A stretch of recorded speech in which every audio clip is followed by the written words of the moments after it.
බිසඳලා ගෙදරද?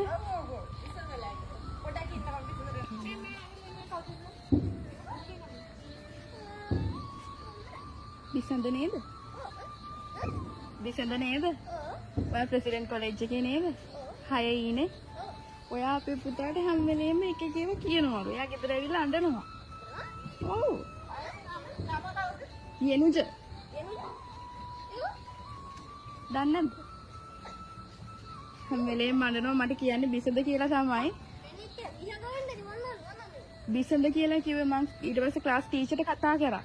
කතා කළා එයාගෙන් තමයි මේ ගෙදර ඇඩ්‍රස් එක කියලා ගත්තේ. අය යනුද මේ යනුද යන්නේ දෙවෙනා?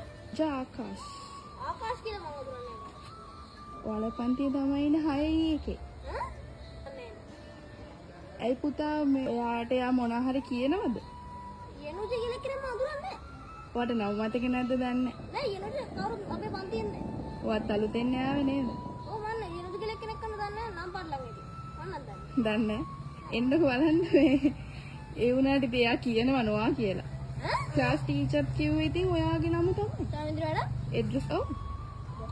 මම එයාට කතා කරලා තමයි ඉල්ලගත්තේ. ඒත් මම බැලුවා මොකද මේ කියලා එක්ක මං කිව්වා එහෙනම් ඔයා මොනවා හරි කියනවත් දන්නේ නැහැ. ළමයා නැත්තම් නිකන් බනින්නේ නැහනේ. මම යනුද කියලා කෙනෙක් නැද්ද?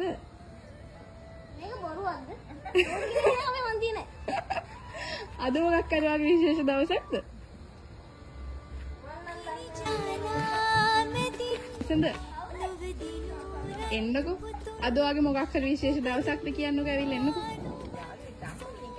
මම ඔයාගේ යාළුවෙක්ගේ අම්මා කෙනෙක් පුතා වය වෙන්නකො ඔයා නරුටෝට කැමතිද? ඔව් මාට gift එකක් තියෙනවා ඔයාගේ බර්ත්ඩේ එකට හරි මම දන්නවා happy birthday ආ දීකි කියලා happy birthday ඔයා කොහොමද මාව දන්නේ? ඕනේ නම්බර් එක තියෙනවා. Thank you. Thank you. Happy birthday. සතුටුයිද?